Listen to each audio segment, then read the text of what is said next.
Hello everyone, 10 नवंबर 2024 शनिवार का दिन आप सबों का स्वागत है। इक्विटी अपडेट के इस वीडियो में हम लोग बात करते हैं मार्केट से रिलेटेड डेटा पॉइंट की। इस वीक अगर आप देखें तो इंडियन मार्केट जो है वो वीक रहा है और इसमें जो प्रमुख रीजन के हिसाब से अगर आप देखिएगा तो शुरुआत में जैसे यूएस इलेक्शन थे 5 नवंबर को और यूएस इलेक्शन के कारण से भी ग्लोबल मार्केट में एक आप कह सकते हैं कि वोलेटिलिटी हाई था। और इसके अलावे जो इंडियन मार्केट स्पेसिफिक जो सिचुएशन फिलहाल चल रहा है उसमें बेसिकली एफआईआईज़ का जो ह्यूज सेलिंग लगातार चल रहा है वो बहुत बड़ा कंसर्न है। इंडियन कंपनीज या इंडियन मार्केट का वैल्यूएशन हायर कंसीडर किया जा रहा है और इस हिसाब से एफआईआईज़ जो है लगातार पैसे निकाल रहे हैं इंडियन मार्केट से और ये संभावना जताई जा रही है कि इंडियन मार्केट से पैसे निकल के चाइनीज़ मार्केट में जा रहे हैं जहाँ पे वैल्यूएशंस काफ़ी कम है। और फेड का रेट कट जो है 7 तारीख को अनाउंस हुआ है और फेड ने फर्दर जो है रेट कट किया है 0.25 बेसिस पॉइंट से। तो 0.25 बेसिस पॉइंट से रेट कट करने के बाद में आप समझें कि यूएस मार्केट में बेसिकली लोन चीपर होंगे, यूएस इकोनॉमी में लोन चीपर होगा और इस हिसाब से वहाँ पे जो फंड जो होगा वहाँ जो लिक्विडिटी अराइज होगा वो बेसिकली बेहतर रिटर्न के लिए इमर्जिंग मार्केट्स को चेज करेगा। इमर्जिंग मार्केट को चेज करने में ज़्यादातर वो उन मार्केट्स को फॉलो करते हैं जहाँ से एफआईआईज़ को बेहतर रिटर्न की उम्मीद होती है या इस पैसे पे बेहतर रिटर्न की उम्मीद होती है। इस प्रोसेस में अगर आप देखेंगे तो फिलहाल चाइनीज़ मार्केट जो है वो ज़्यादा बेनिफिशियरी के तौर पे नज़र आ रहा है, चूँकि चाइनीज़ मार्केट में जो है इकोनॉमिक काफ़ी लोअर लेवल पे आ रखा था। बेसिकली जो मार्केट जो है वहाँ पे काफ़ी लोअर लेवल पे है और वहाँ से अभी जो इकोनॉमिक रिवाइवल की शुरुआत है, चाइना ने फर्दर स्टिमुलस पैकेज जो है अनाउंस किया है, हालाँकि उसके बहुत पॉजिटिव इम्पैक्ट जो है नहीं देखने को मिले हैं मार्केट में। लेकिन ये फॉर श्योर है कि चाइना का जो मार्केट है वो काफ़ी लोअर वैल्यूएशन पे अभी आ रखा है और जबकि इंडियन मार्केट जो है काफ़ी हाई वैल्यूएशन पे चल रहा है और इसका नतीजा ये है कि एफआईआई जो है निरंतर यहाँ से इंडियन मार्केट से पैसा निकाल रहे हैं और वो चाइनीज़ मार्केट की तरफ में बेसिकली डाइवर्ट हो रहा है। अब अगर आप डेटा के हिसाब से देखेंगे तो पूरा अक्टूबर सीरीज़ अगर आप देखें तो पूरे अक्टूबर महीने में एक भी दिन ऐसा नहीं रहा है जहाँ पे एफआईआईज़ ने बाय किया हो। आई रिपीट कि एक भी दिन अक्टूबर सीरीज में ऐसा नहीं रहा है जहाँ पे एफआईआईज़ ने बाई किया। अक्टूबर 1 से लेके नवंबर के लास्ट डेट तक अगर आप देखें बेसिकली 8 नवंबर 9 नवंबर तक का डेट अगर आप देखें तो एफआईआईज़ जो है हर दिन लगातार सेल किए हैं। इनफैक्ट कल के भी मार्केट में अगर आप देखेंगे तो एफआईआईज़ ने 3,400 करोड़ की सेलिंग की है। पूरे अक्टूबर सीरीज की अगर आप बात कर लें तो 1.14 लाख करोड़ की सेलिंग एफआईआईज़ के द्वारा की गई है। इट्स अ ह्यूज नंबर और ये आप इसको इस तरह से कंपेयर कर सकते हैं कि जिस समय मार्च 2020 में जब बेसिकली कोरोना आया था, कोविड का जो बेसिकली कोविड के कारण से जो त्रासदी चल रही थी उसमें भी एफआईआईज़ के द्वारा 65,000 करोड़ के आसपास की सेलिंग की गई थी। लेकिन अभी जो है ये one of the highest basically ये जो हाईएस्ट सेलिंग की गई है एफआईआईज़ के द्वारा बेसिकली 1.14 लाख करोड़ अक्टूबर सीरीज में सेल किया गया है। अगर आप नवंबर सीरीज़ की बात करेंगे तो नवंबर सीरीज़ में भी अगर आप देखें तो अराउंड 20,000 करोड़ की सेलिंग एफआईआईज़ के द्वारा अभी की जा चुकी है।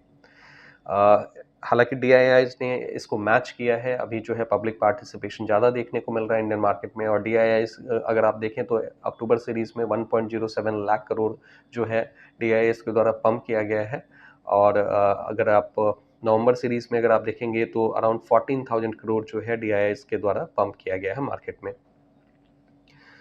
ये फ़िलहाल जो है सिचुएशन है मार्केट का। अभी इंडियन मार्केट का सिचुएशन बहुत स्ट्रॉन्ग नहीं दिख रहा है। क्वार्टरली रिजल्ट्स जो फ्लैश हो रहे हैं, क्वार्टर 2 के जो रिजल्ट डिफरेंट कंपनीज़ के आए हैं, उनमें से ज़्यादातर कंपनीज़ के रिजल्ट ख़राब रहे हैं। उसके हिसाब से धुलाई-पिटाई काफ़ी हुई है वैसे स्टॉक्स की और इसमें अगर आप देखें तो इंडसइंड बैंक जो है उसके रिजल्ट ख़राब हुए तो एक दिन में 20% वो टूट गया। इवन केपीआईटी जो है उसका भी स्टॉक जो है अराउंड 20% के लगभग में टूटा।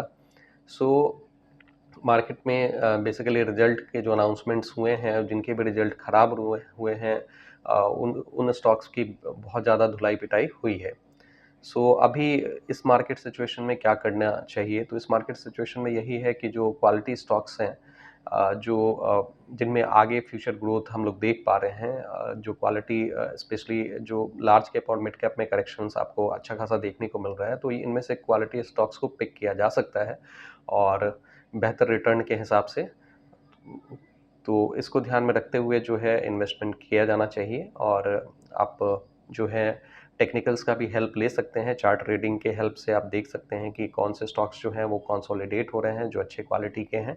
अगर वो अपने कंसोलिडेशन जोन में है तो आप जो है वहाँ से उन स्टॉक्स को देख सकते हैं। बाइंग के हिसाब से आप उनमें अपना जो है डिसीजन ले सकते हैं। बहुत सारे लार्ज कैप स्टॉक्स, अगर आप इवन ऑटो सेगमेंट को देखेंगे, ऑटो सेक्टर को, तो इंटायर सेक्टर जो है वो काफ़ी ज़्यादा वीक कंडीशन में है। उसमें इंटायर ऑटो सेगमेंट में जो है काफ़ी ज़्यादा जो है वीकनेस देखने को मिल रहा है। ईयर ऑन ईयर बेसिस पे अगर आप देखेंगे तो 20% का डिक्लाइन जो है ऑटो सेक्टर में देखने को मिल रहा है। ये इन सारी चीज़ों को कंसीडर किया जाना चाहिए और इसके हिसाब से जो है उनमें जो बेस्ट क्वालिटी स्टॉक्स हैं उनको आप जो है बाई के हिसाब से देख सकते हैं। तो जस्ट ये कुछ सजेशंस हैं, बाकी आप अपने अकॉर्डिंग जो है देख सकते हैं। यहाँ इंडिविजुअल स्टॉक्स की चर्चा हम लोग नहीं कर रहे हैं। बाद में अगर आपको लगता है कि कुछ स्पेशल स्टॉक्स को, इंडिविजुअल स्टॉक्स को कवर करना है तो आप नीचे कमेंट बॉक्स में मेंशन करेंगे, उसको मैं अलग से कवर कर लूँगा उनके टारगेट प्राइस वगैरह के साथ में। फिलहाल हम लोग बात करते हैं आईपीओ अपडेट्स के रिगार्डिंग। तो इस वीक में आईपीओस के रिगार्डिंग अगर आप देखेंगे तो 2 आईपीओ जो हैं कल क्लोज हुए हैं। उनमें स्विगी का आईपीओ था और एक्मी सोलर आईपीओ था। तो स्विगी का जो आईपीओ रहा वो अराउंड 3.5 टाइम्स जो है वो सब्सक्राइब हुआ है। बहुत ज़्यादा मारामारी नहीं है आप कह सकते हैं इसके लिए। और इसका कारण ये है कि जो ग्रे मार्केट प्रीमियम जो इसका देखने को मिल रहा था वो फ्लैट देखने को मिल रहा था। 2 रुपए के आसपास का यहाँ पे बेसिकली प्रीमियम है, यानी न के बराबर है।